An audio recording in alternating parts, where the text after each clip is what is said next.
Okay, let's talk about a few of the co-stars that you worked with on Wyatt Earp. The first is Dirk London, Morgan Earp. Dirk is a very wonderful young man at the time, and a very good actor, and a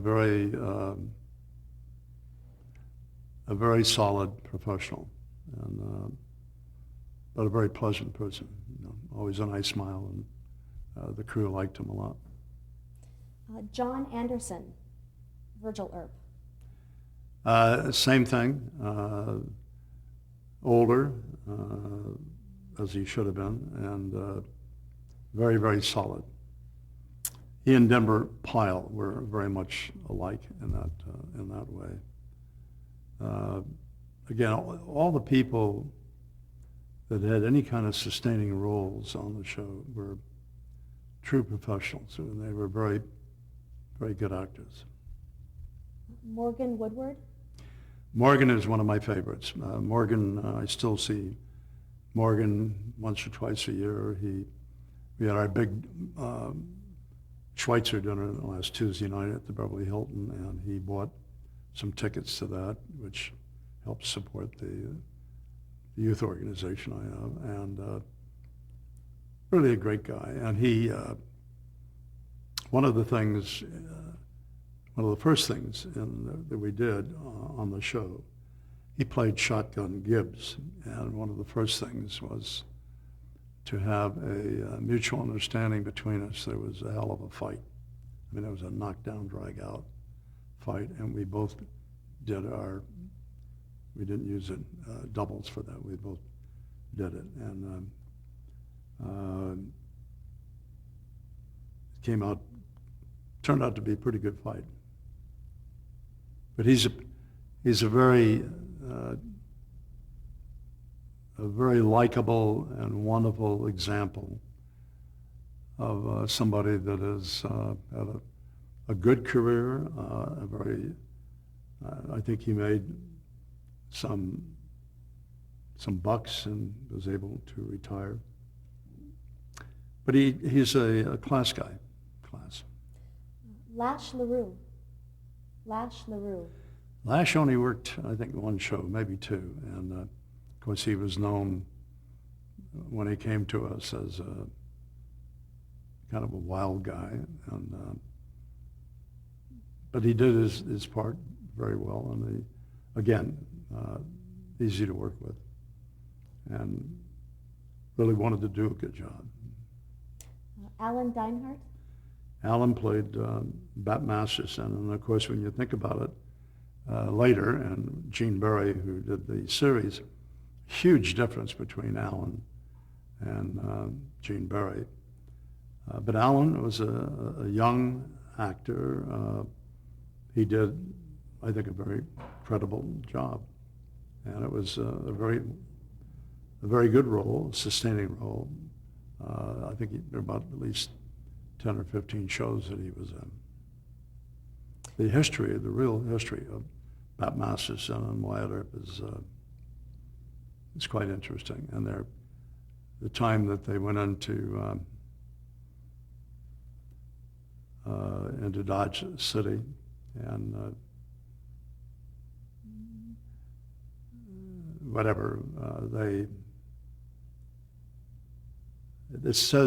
somebody said that they robbed a bank, and I don't, that wasn't true. But I think they did stop, when I checked into it later, that they did prevent a major bank robbery there. And Trevor Bardette. Old Man Clan, gosh, what a great old guy he was. He lived in Catalina, or down near the city below, well, let's say, what's the next city below Long Beach? I can't remember. Huntington Beach? Newport. Oh, Newport, okay. I think he lived in Newport. And he would drive in the morning all the way out to location or wherever it was, and then at night drive all the way back instead of staying overnight someplace. And he, in the film, or in the Wyatt Earp show, it showed him on quite a few occasions chewing tobacco. and he liked to chew tobacco. But he was a great old character that had been around for years and years and years. I learned a lot from him. During the heyday of the show, what kind of fan mail did you receive? Say it again? What kind of fan mail did you receive when the show was on the air? Quite a bit. The interesting thing about fan mail, I don't call it fan mail, I call it friend mail. And those people that took the trouble to write always got a letter back. And again, I learned something that my dad had told me about taking advantage of things and making things happen that you are responsible to whatever it is you want to do. You're really responsible for making that happen and getting the next step. Under contract at Universal, all of us had little mail slots. And once a week, they would go in and count the mail. And of course, Jeff Chandler and Mark Hudson, they were getting a lot of mail. I was getting a little, but nowhere near what the hell, these other guys were getting. So I would go in there like at 6 or 7 in the morning, and I would take the mail out, and I would take the name and the address and everything, and then I would put it back in, and then I would do this every week, and by the 10th or 12th week, there wasn't enough room in the mailbox to put all the mail, because instead of keeping it, I'd take it back and put it. They said, "My God, he's getting so much mail. We better give him this terrific role because everybody wants to see him or whatever." So I helped get it to the next step. But when they found the story, when they found out about that, they just laughed and laughed and laughed. And the head of publicity bought me a case of beer and took me to lunch. He thought it was such a, why not? I mean, here's a guy that, wants to be a success, and so he's doing an initiative, whatever. Now, why did Wyatt Earp go off the air in 1961? Why did the show end? Say it again. Why did Wyatt Earp end? Why did the show go off the air? Sorry. Why did the show go off the air? Wyatt Earp. Just lucky, I guess. It ran for 6 years, and both producers had other things they wanted to do. They felt that was enough.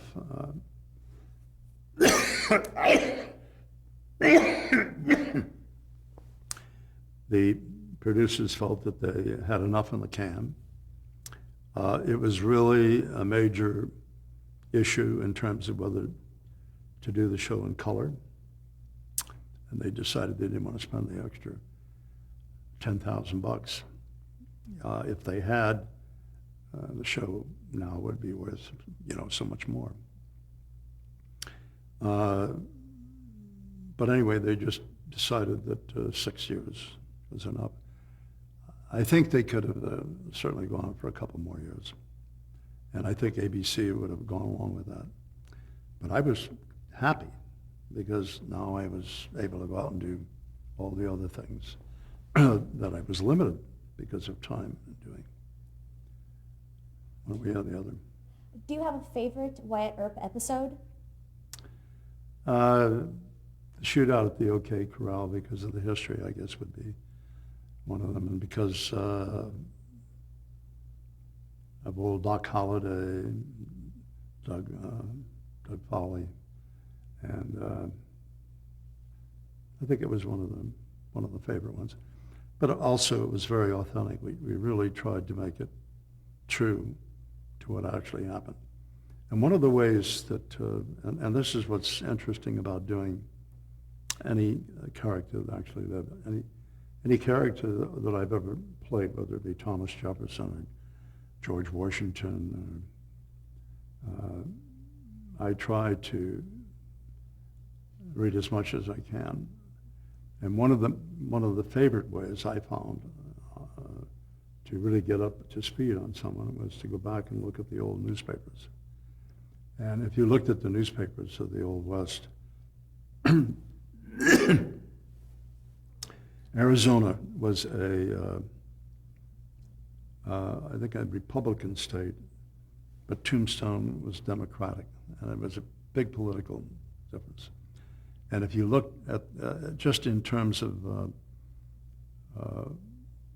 the shootout at the OK Corral, the different stories that were written about it, depending on which side you were on. And, but looking at newspapers and reading about newspapers, getting some reprints, for instance, in English, of German papers at the time of Hitler and his death, and to see what different people do about obituaries. That's a very interesting way to go back into history. At least that's what I found. Compared to the other Westerns that were on the air at the time, what was the show's attitude towards gun violence? We insisted that the guns not be loaded until we're ready to do a scene, for many reasons. We made sure that the guys knew how to handle them, and warned them, when you're in a gunfight, be careful that you're not near anybody else's head. That's one of the things that happened to President Reagan in a Western, is that somebody in a gunfight fired too close to his head, on the same side he was on in terms of right or wrong, but he was very close to his head when he got off the 45, and it really affected Reagan's hearing. So those are just basic precautions. In terms of, I would get on a plane and I would have my guns and my holster, whatever I was carrying, in a little bag, and I would get on the plane and they'd take it up into the cockpit and everybody would look at the guns. But that was a simple way of making sure that I had them with me, and I didn't want to lose them because they're worth an awful lot of money. Also, if I was going to do a Western show or whatever I was doing, I needed them right away. I didn't have to go looking for them. Was it a very violent show? Not in terms of today's violence at all. Much more subdued. We never saw blood. Never showed blood. We never showed or dwelt on agony. We never saw somebody, wreathing in pain. The difference, of course, today is that it's just, I think, gone all out of whack. I just think that the dialogue and some of the tragedy and some of the mayhem, the violence is just, I think, way out of sync. That's my personal opinion. What do you think is the legacy of the Wyatt Earp series? Well, the legacy, I think there are always people doing books. And what do they have to go on? They go on what they've read before. And a lot of them want to be provocative, so they'll take another side of the story. I think that Wyatt was a very strong, a very, very dedicated individual who I think was on the right side of the law and tried to do his job in terms of protecting the citizens in whatever city he was in. On the other hand, he would go into the saloon and play poker. That's what people did. We didn't have any tennis courts in Tombstone. By the way, what's interesting about Tombstone, also about Las Vegas, is that they originally became what we think of them now. The reason that they came into being is that they were tuberculosis centers. And that's why Doc Holliday was in Tombstone. He was a dentist, and he started coughing, and his patients' faces and his business fell off. So he went out west and went to Tombstone because it was one of the places that attracted, because of its weather and the heat, the dryness. Same with Vegas, attracted a lot of tuberculosis patients. So. After the series ended, were you worried about being typecast? No, because whenever I had the hiatus, I was off doing a film or doing, other TV shows or whatever. I'm going to switch position. I don't know if that changes the camera at all. Am I okay? Yeah.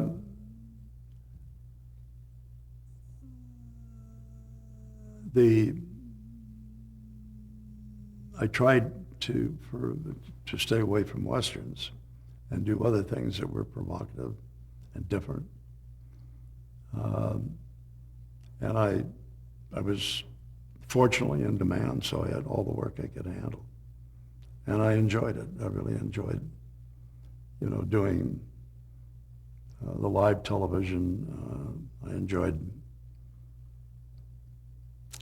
the theater part of it. In other words, you rehearse, and that in itself can be fun. And of course, the people that you're working with, and you really get to know them. It's not just the one day that you're shooting and whatever it was. And also the tremendous number of variety shows. The Ed Sullivan Show, the Jackie Gleason Show. Boy, I'll tell you, there was one piece of television that was fun. Gleason, I think they filmed on a Tuesday night, if I'm right. And on Saturday or Sunday, they found out that he wasn't going to be able to do the show. He had a very bad cold or something. So his manager, Bullet Sturgum, called me on the phone and said, can you fly into to New York? Can you get here by Sunday night, because the show's Tuesday night, and we're going to put together something. I said, well, what is it going to be? He says, we don't know yet. We have to figure that one out. But right now, whatever it is, we'd like you to be the MC or whatever. Okay, so I flew in. By the time I got there, and on Monday morning, they decided to do a circus on stage. And the little Gleason, chorus girls and stuff were dressed as clowns. And my sidekick was a very fantastic clown, world famous at that time, Emmett Kelly. And Emmett's shtick was, his personality was very visual, but not audible. He never spoke, never ever said a word. And we had a sequence where we brought an elephant on stage, and the elephant, part of the routine was that the elephant, I would lie down on the floor and the elephant would lie down on top of me. And it had to be very, very specific, because I would wind up underneath the armpit, which the weight of the elephant wasn't on me, it was on his arms, and there was this gap. And but anyway, came time to do the show live. And ladies and gentlemen, here is the greatest pachydermy, whatever the dialogue was, in the world, and here's Bobo, or whatever his name is. And all you see is this trunk flopping in the wing, that's all the camera could pick up. And I looked at that, and I can hear them, people trying to shove them in the butt, whatever it is, to get out on stage. And what had happened, which I found out later, and this became pretty much of a hairy potential. The guy that was very, very concerned about getting the elephant out there on the stage, because it's never been in front of an audience like that. In a circus, you got a ring and the audience, but here all these people are going to be within 15, 20 feet from him. And so he gave the elephant a bottle of Jack Daniels, which the elephant drank the whole goddamn bottle. And by the time that we did, the elephant was drunk as hell. But they weren't going to tell me that, because I had to go through this thing of the elephant sitting down on top of me. But they couldn't get him on stage. He was just waving his drawing, having a good time. So I turned to my partner, Emmett Kelly, and I said, "Well, Emmett, what do you think we should do with our friend there, the elephant, that we can't?" And he goes, he could have said anything. That's not his character. What do? You're on live television. So I said, "Okay, ladies and gentlemen, I've always wanted to do this, and I'm going to come down. I want to talk to you." I went down to the audience and sat on a couple of laps and, schmoozed around and stuff, until I saw that that they realized what I was doing, which was to try to get the attention away from the stage. And they finally pushed, and whatever hot they stuck, got this elephant out on stage. And then we went back up. But here I am with this wonderful clown whose whole personality is just visual. He doesn't say a word, so I had nobody to. So the only thing I had really was the audience, which I went to. But I gave them a chance to take the cameras off the stage to get the elephant out.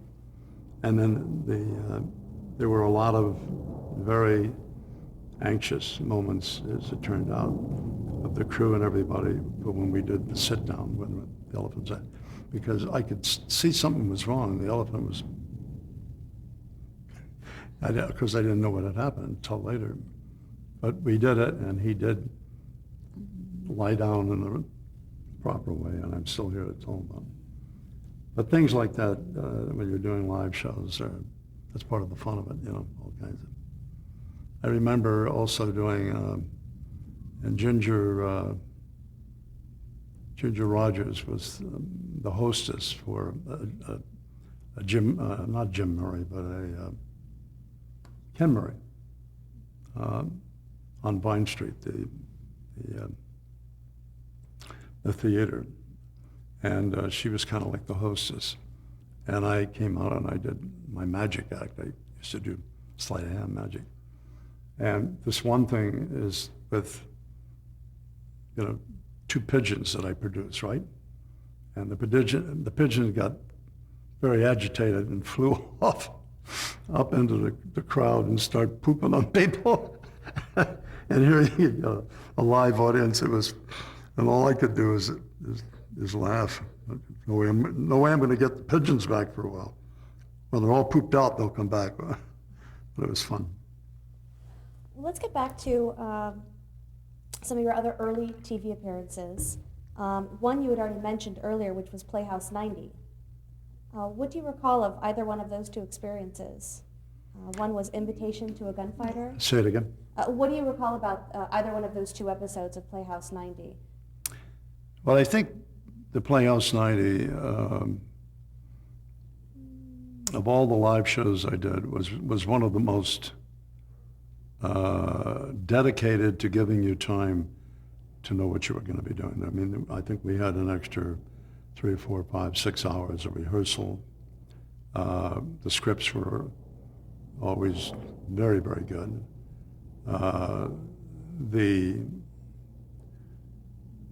The biggest problem always was almost every show you would get somebody that had never done a live show before. And, I can remember one of the shows, it was not a drama, it wasn't where you rehearse, although we did have rehearsals, and Zsa Zsa Gabor was to come out on stage and we had the shtick, whatever it was. And she didn't come out. And they finally dragged her and pushed her. I'm busy putting on my makeup. I haven't finished my lipstick. But that was Zsa Zsa, dear Zsa Zsa. Quite a gal. I loved her. One of the episodes of Playhouse 90 was called Invitation to a Gunfighter. It was directed by Arthur Penn. Yeah, he was Do you remember that one? terrific. And I'm trying to remember the leading lady in that. Anne Bancroft? Yeah. Anne Bancroft, Leo Penn.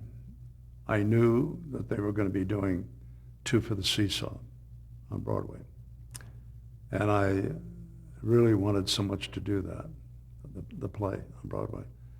I finally didn't get the role, but I really, Penn was such a professional. He was terrific.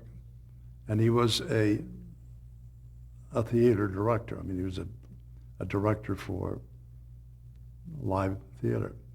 Therefore, this was right down his alley. The biggest problem was, for him, the amount of time that we had to rehearse. He would have liked to have had another couple of days. But he was terrific, and Anne got to know her reasonably well, and she, of course, I'm sure you didn't see the original of Two for the Seesaw that she did. But she was magnificent in that. I finally did quite a few productions around the country, but I didn't do the one on Broadway. You also worked on a number of Desilu Playhouse productions at the Desilu Studios. Did you ever get to meet Lucille Ball? Say that again. Did you ever get to meet Lucille Ball when you were working on one Lucille of the Ball? Desilu Lucille Ball. productions? What a pro she was. She was also a totally different from Loretta Young. Totally opposite. She was vivacious. She was cute, funny, and hard as nails when she had to be. She was really a business woman. Her husband was Desi Arnaz, and Desi was also a tremendous businessman. And they did their shows on the RKO lot, which is where we were filming Wyatt Earp. And, well, you know the story about the guns and that they never paid me for use of the holster, and that I found and started this rental company and made a lot of money off of it. Similar situation with the producers in terms of a dressing room. I've never had a dressing room. I had what we call a flipper on stage, a mock-up. It's made out of canvas, canvas rather, and you go in, you can shut the door, and there's a little sofa there, there's a makeup table. Nobody ever used it, and one chair, and that was it. A little closet to put your clothes. But nothing like a dressing room off stage. Let me stop you there really quickly to change the tape.